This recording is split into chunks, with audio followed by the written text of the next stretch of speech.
आत्माएं सुनसान रातों में भटकती रहती हैं। उस अंधेरी बरसात की रात में एक पुरानी गांव की कहानी याद आ गई। कोई भी औरत जो अकेले बाहर जाती थी कभी वापस नहीं लौटती थी। रिया एक सीधी सादी गांव की लड़की की शादी शहर के एक इंजीनियर आकाश से हुई। शादी के बाद कुछ समय तो सब कुछ अच्छा चला, पर फिर उसकी जिंदगी में बेरुखी आ गई। रिया को महसूस हुआ कि वो अब अकेली हो गई है। वो अपने पति से दूर हो चुकी थी और उसके दिल में एक खालीपन था। रिया का मन बहुत उदास था क्योंकि उसे लगता था कि आकाश अब उससे पहले जैसा प्यार नहीं करता। वो अपनी माँ को याद कर रही थी। तभी उसे पीछे मुड़ते ही आकाश दिखा, जो ऑफिस से आ चुका था। आकाश, तुम हाथ मुंह धो लो, फिर हम साथ में खाना खाएंगे। नहीं रिया, मैं खाना खा के आया हूँ। मुझे कुछ काम है, तुम जाकर सो जाओ। रिया उदास होकर अपने कमरे में चली गई। आकाश ड्राइंग रूम में बैठा था और रिया बिस्तर पर लेटी कुछ सोच रही थी। उसे नींद नहीं आ रही थी। तभी उसने आकाश की फुसफुसाहट सुनी। वो चुपके से दरवाजे के पास आई और देखा कि आकाश फोन पर बात कर रहा था। मैंने तुम्हें कितनी बार मना किया है कि मुझे घर पर मत बुलाया करो। हम रोज दिन में मिलते हैं। अगर रिया को पता चल गया तो अच्छा नहीं होगा। अच्छा, मैं फोन रखता हूँ। हम कल तुम्हारी पसंदीदा जगह पर मिलेंगे। आकाश, तुम किससे बात कर रहे थे? ये सब क्या हो रहा है? रिया, तुम सो रही थी ना? वो मेरे किसी क्लाइंट का फोन था। मैं बस आ ही रहा था। चलो सो जाते। मैंने तुम्हारी सारी बातें सुन ली हैं। तुम मेरे साथ ऐसा कैसे कर सकते हो? मैंने क्या किया? मुझे तुम पर पहले से ही शक था। मुझे लगा था तुम सुधर जाओगे, पर नहीं, तुम कभी नहीं सुधर सकते। बस आकाश, बहुत हो गया। अब मैं तुम्हें बर्दाश्त नहीं कर सकती। तुम मुझसे ठीक से बात तक नहीं करते। तुमने कभी जानने की कोशिश नहीं की कि मेरे मन में क्या चल रहा है। पर मैंने तुमसे कभी शिकायत नहीं की, लेकिन अब तो तुमने सारी हदें पार कर दी हैं। मैं जा रही हूँ, तुम्हें मेरी कोई परवाह नहीं है, तो फिर मैं यहाँ क्यों रहूँ? तुम अपनी प्यारी के पास जाओ, मैं तो हमेशा के लिए जा रही हूँ। पर रिया, बाहर बारिश हो रही है। ऐसे में तुम कहाँ जा रही हो? मेरी बात सुनो रिया। रिया ने अपना बैग उठाया और घर से निकल रही। आकाश ने उसे रोकने की कोशिश नहीं की। वो बस उसे जाते हुए देखता रहा। तेज बारिश हो रही थी और बिजली कड़क रही थी। रिया बारिश में भीगती हुई सड़क पर चल रही थी। वो बस स्टैंड पर रुकी और बस का इंतजार करने लगी। वो सोचने लगी, क्या मैंने घर से निकलकर सही किया? मुझे इस तरह रात में अकेले नहीं निकलना चाहिए था। तभी एक ऑटो वाला उसके पास आकर रुकता है। मैडम जी, क्या आपको कहीं जाना है? मैं आपको छोड़ दूं? रिया ऑटो में बैठ गई। उसकी आंखों में दुख साफ दिखाई दे रहा था। ऑटो वाला उसे शीशे में देखकर बोला, क्या हुआ मैडम? क्या आपका अपने पति से झगड़ा हो गया? आप इस हालत में अकेली बैठी हैं। नहीं नहीं भैया, ऐसी कोई बात नहीं है। मुझे अपनी माँ के पास तुरंत जाना था। एक बात है मैडम, आपको इतनी बरसात वाली रात में अकेले बाहर नहीं जाना चाहिए। ऐसी रातों में तो बुरी ताकतें खुलती हैं। तो मेरी बात समझ रही हो ना? रिया ये सुनकर थोड़ा डर गई, पर कुछ नहीं बोली। देखो मैडम, आपका स्टेशन आ गया। इतनी बारिश में पूरा स्टेशन खाली है। आपको अकेले डर तो नहीं लग रहा ना? ट्रेन आने में शायद कुछ देर हो। नहीं भैया, मैं ठीक हूँ, आप जाओ। ऑटो वाला चला गया। रिया अकेली खड़ी होकर ट्रेन का इंतजार करने लगी। कुछ देर बाद ट्रेन स्टेशन पर आ गई। रिया ट्रेन के अंदर गई और एक सीट पर बैठ गई। ट्रेन का डिब्बा पूरी तरह खाली था। वो डर गई। तभी एक 12 साल का बच्चा उसके सामने आकर बैठ गया। आंटी, क्या मैं यहाँ बैठ सकता हूँ? हाँ हाँ बेटा, आओ और बैठो। आंटी, तुम रो रही हो? नहीं, मैं थोड़ा थक गई हूँ बेटा। तुम्हारे मम्मी पापा कहाँ हैं? इतनी रात में तुम अकेले कहाँ जा रहे हो? आंटी, मेरे मम्मी पापा 25 साल पहले इसी ट्रेन में मर गए थे। पर तुम तो सिर्फ 12-13 साल के हो, तो तुम्हारे माँ बाप 20 साल पहले कैसे मर गए? तुम्हें मेरी बात समझ नहीं आई ना? कोई नहीं समझता। अच्छा आंटी, क्या तुम मेरी माँ बनोगी? तुम मेरी माँ बनो, फिर तुम हमेशा मेरे साथ रहोगी। बच्चे की बातें अजीब थीं। रिया चुपचाप बैठी रही। अचानक बच्चे का चेहरा बदल गया। उसकी आंखें लाल हो गईं। तुम कौन हो? वो क्या था? वो बच्चा, उसका वो चेहरा, वो कौन है? क्या हुआ आंटी? तुम डर क्यों रही हो? तुम्हें क्या हुआ? अब आओ मेरे पास बैठो। मुझे अकेले डर लग रहा है। तुम्हारा चेहरा तो ठीक है, पर अभी तुम्हारे चेहरे पे खून लगा था। खून? वरना मेरा चेहरा बिल्कुल ठीक है आंटी। देखो, कुछ नहीं हुआ। तुमने मुझे डरा दिया। सॉरी बेटा, थकान की वजह से हुआ होगा। रेलवे स्टेशन आ गया। रिया ट्रेन से उतर गई। जैसे ही वो पीछे मुड़ी, उसने बच्चे को आवाज दी, आओ बेटा, बाहर आओ, मेरे साथ आओ, मेरे घर। अरे वो बच्चा कहाँ गया? अरे ट्रेन का डिब्बा तो खाली है, वो बच्चा कहाँ गया? पता नहीं इतनी जल्दी कहाँ गायब हो गया। ये बारिश रुकने का नाम ही नहीं ले रही। रिया अपने गांव की तरफ पैदल ही निकल पड़ी। बारिश में भीगती हुई रिया घर की ओर निकल रही थी।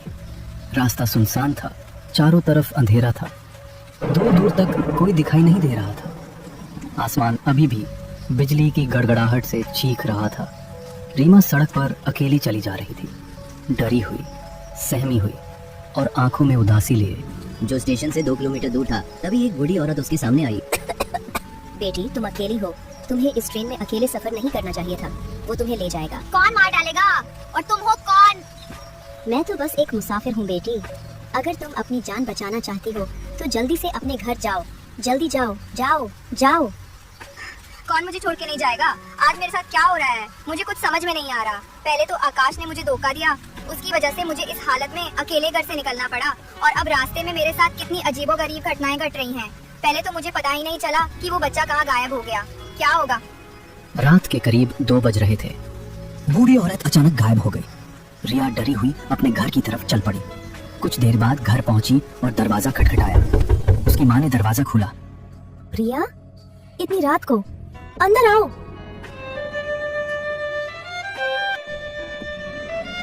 क्या हुआ रिया? तुम कहाँ थी? तुम अकेली हो? हाँ माँ, मैं अकेली आई हूँ। पर रात में क्यों? तुम्हें पता नहीं, इस हालत में रात में अकेले बाहर जाना ठीक नहीं है। आजकल हालात ठीक नहीं है बेटा। एक बात बताओ, रास्ते में कोई मिला क्या? नहीं माँ, बस ट्रेन में एक बच्चा मिला था। क्या बच्चा है? हे भगवान, तुम उस ट्रेन से आई हो। रिया, इस गांव के अलावा यहाँ रात में कोई ट्रेन नहीं आती। जिस ट्रेन से तुम आई हो वह एक छलावा है। क्या कह रही हो? छलावा है माँ? मैं तो पहले से ही परेशान हूँ। चुप हो जाओ, जल्दी से मेरे साथ आओ। क्या हुआ माँ? बताओ ना। कोई सवाल मत पूछो, मैं तुम्हें बाद में सब बता दूंगी। अब तुम मेरे साथ आओ। रिया की माँ उसे खींचकर घर के अंदर ले गई और उसके हाथ पर बजरंग बली का धागा बांध दिया। ये धागा बजरंग बली का है। जब तक ये तुम्हारे हाथ में है, ये तुम्हारा कुछ नहीं बिगाड़ सकता। पर कौन माँ? तुम किसकी बात कर रही हो? मैं तुम्हें सब कुछ बता दूंगी। हाँ, मुझे पता है कि वह बच्चा तुम्हारे आसपास ही है। वह तुम्हारे साथ आया है, लेकिन वह इस धागे की ताकत से डरता है। अगर वह तुम्हारे पास आने की कोशिश भी करेगा तो जलकर राख हो जाएगा। ट्रेन में जो बच्चा तुम्हें मिला था वह इंसान नहीं था, वह एक छलावा था रिया। 25 साल पहले उसकी मौत अपने माता पिता के साथ उसी ट्रेन में हुई थी, लेकिन अब वह भटक रहा है। वह किसी दुखी और अकेली औरत को अपने साथ ले जाता है, उसे अपनी माँ बना लेता है। माँ, कैसी दयनीय बातें कर रही हो। ये सब बेकार की बातें हैं। वो बच्चा कितना मासूम था। रिया, तुम नहीं जानती, वो तो ठग बन गया है। वो महिलाओं को अपने मीठे जाल में फंसाकर उनकी जान ले लेता है। तुम उसके जाल में फंस गई हो। होश में आओ। देखो, चाहे कुछ भी हो जाए, ये धागा अपने हाथ से मत हटाना, वरना अनर्थ हो जाएगा।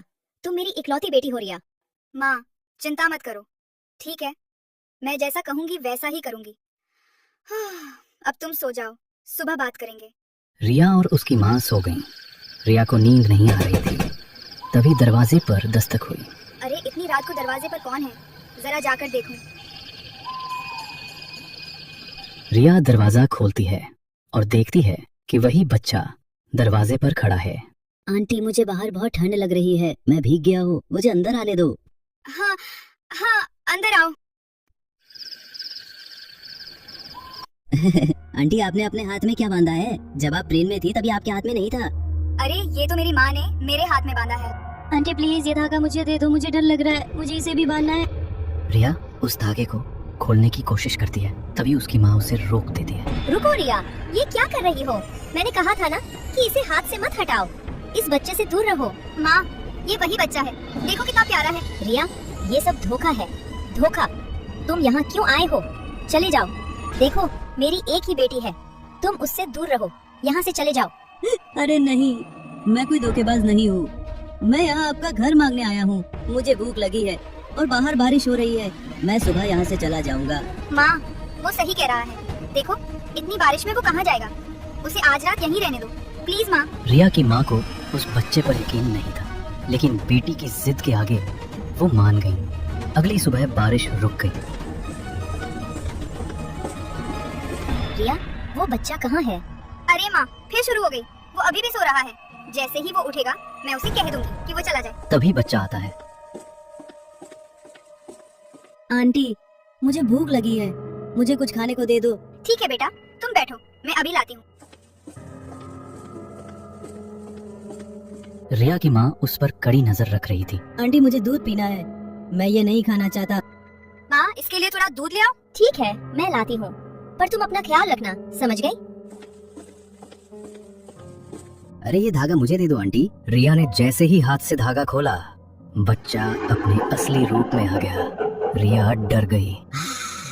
आंटी आपने कहा था, आंटी आपने कहा था कि आप हमेशा मेरे साथ रहेंगी, मेरी माँ बनकर। आइए मेरे साथ आइए। नहीं, रुको, मेरी बेटी को छोड़ दो। उसने तुम्हारा क्या बिगाड़ा है? मुझे तो पहले ही पता था कि तुम वही धोखेबाज हो। आखिर तुम्हें क्या चाहिए? मुझे मेरी माँ चाहिए आंटी, मैं अपनी माँ को लेने आया हूँ, उन्होंने मुझसे वादा किया था।